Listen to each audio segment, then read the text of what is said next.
It is a pivotal moment for hundreds of students forging their place in the world as they graduate today from the historic Morehouse College. It's also a pivotal moment for President Joe Biden, who will deliver their commencement speech. The president will also receive an honorary doctorate from Morehouse, and this all comes as Biden's campaign navigates warning signs about the widespread support from Black voters that helped propel him to the White House in 2020. Joining us now is a Democratic congressman from Mississippi, Benny Thompson, and it is my understanding, sir, that you have some thoughts about this speech. Well, I do. Thank you so much for having me. Good seeing everybody on the screen. Well, you know, the thing about the speech today, all Joe Biden has to do is just say what he's done over the last 3+ years that have significantly altered the trajectory of historically Black colleges. He's not a stranger. He knows the concerns of the Black community in general, but more specifically for historically Black colleges. He's been very helpful. The programs his administration has put forth have made a difference. He helped get all our colleges through COVID. He's targeted money specifically to help the underfunding of historically Black colleges. So his message at Morehouse is just say what I have been doing my last 3 years. And so I'm excited about it. Morehouse, as you know, is one of the more prestigious, not the only one, HBCUs in the country, but a lot of my friends are graduates of Morehouse. Cedric Richmond, Sanford Bishop, just to name a few. So it's interesting, and it's important for him to be there for a moment as we have now. So Congressman, this is an interesting juxtaposition of both history, Morehouse being the institution that it is, and current events. And that combination for a number of students have led them to express their concerns about the president's visit. For example, NBC News reporting White House is sending officials to Morehouse to address concerns ahead of Biden's speech. And during that meeting with public engagement head Steve Benjamin, some of the students were expressing their concerns about, the president overshadowing their graduation. Well, okay, that's kind of what happens when a president shows up right there in the room, right? But also some students were worried in particular about the controversy surrounding the president's policy towards Israel and his handling of the war in Gaza. How do you think the president should navigate that space? I mean, you can send your advanced team on engagement all you want, but at the end of the day, it's going to be what the president says in that moment to those students who are going to be sitting there with those concerns, right in the front of their minds. Well, Michael, I look at 50 years ago when Benny Thompson was a student. There were a lot of issues going around our graduation at that time. So I think the president, this is his moment. He has to make sure that his message resonates with the young folk. As they say in the country, I glory in the spunk of young people who are thinking about world issues. When most students are graduating from college, they want to know, will I have a job? Will I be able to do the things that I've been going to school all my life on? And so if they're interested in world affairs, that's a good thing. But also, we have a great country. Our young people, if they have issues, they should not be muffled to the point of not discussing them. So I encourage that. This is the president's moment. He can do with this audience what he should do. Talk about his record, talk about why he's doing things. And it's not like a Trump speech. A Trump speech is artificial. It's just who he is. I look at the Blacks for Trump folk that's always behind him in the speech. It's the same folk. It's almost the same sign. So what the president has to do As I said, this is his moment. Morehouse, as you know, recently got a medical school.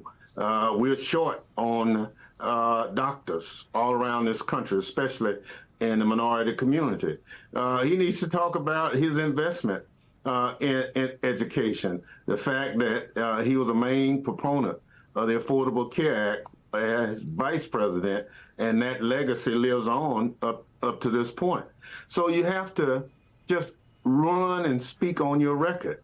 And when you do that, people will get it. If you try to gloss over and say we don't need any thing like that, that's not who we are as a country. And I think it's so important for us to just stick to the record. Congressman, speaking of speeches, I want you to take a listen to part of President Biden's speech. This was last night in Atlanta, Georgia. My opponent's not a good loser, but he is a loser. I, honest to God, and I think you think it too, I'm not sure, but I think you know, that our democracy is really on the line. Listen to the things he said. They asked him what happens, are you going to accept the loss? He said it depends. And then he said if he loses, there's going to be a bloodbath.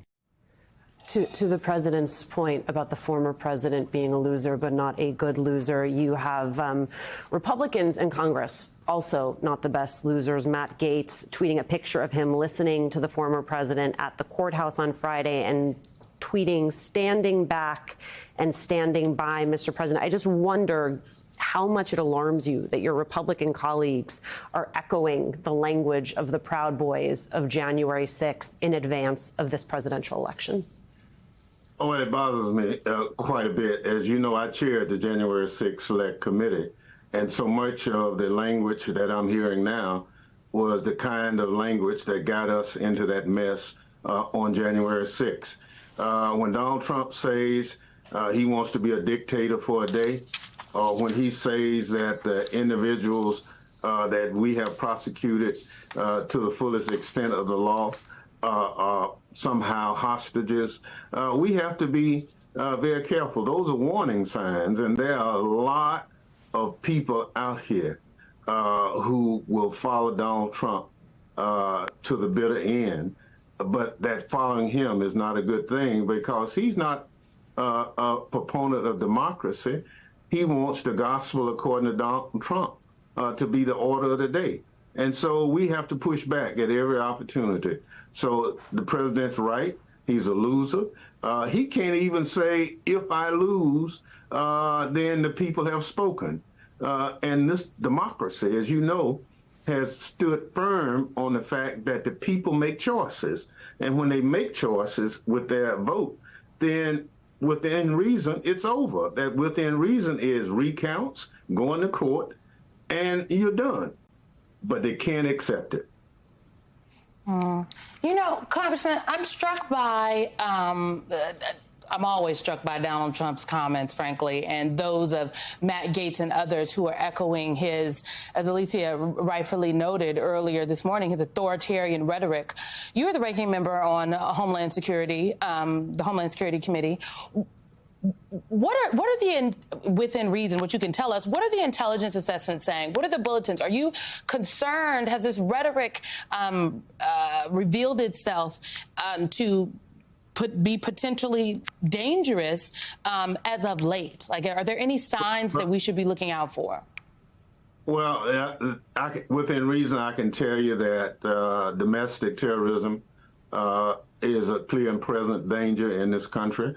That former President Trump's language is a contributing factor to that, and that there are so many people around this country who are radicalized online through social media and other things that we have to have all hands on deck at all times.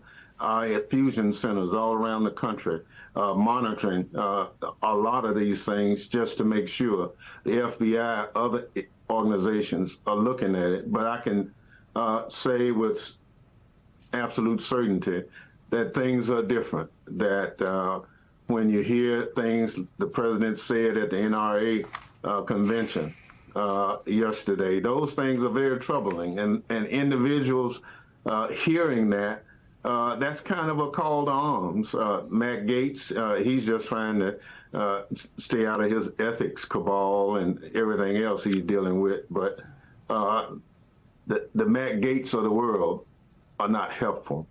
If you've sworn to take an oath to support the Constitution of this country, you're obligated to do that. You should not incite your constituents in your district or the country like they're doing. So I'm very concerned. And as time goes on, I'm concerned for the conventions that are coming up this summer. I'm concerned for the orderly process of elections. I want to make sure that the debates that go forth, that they've agreed to, that those debates, the public need to see them, but they need to be orderly, structured debates. I'm not certain that Donald Trump can operate within a structured debate setting. I look back on some of his earlier debates, and he was horrible. He was ill-mannered. He was just absolutely unhinged, and that's who he is. So we're waiting to see how the debates pan out, whether he says he will debate or he'll try to muddy the water by trying to bring a third candidate in. You sound very similar to what Mr. Chairman has told me, that he has some of the same concerns and doesn't even think Donald Trump will show up. We will wait and see. Congressman Benny Thompson, as always, thank you very much for your time this morning, sir. We appreciate it.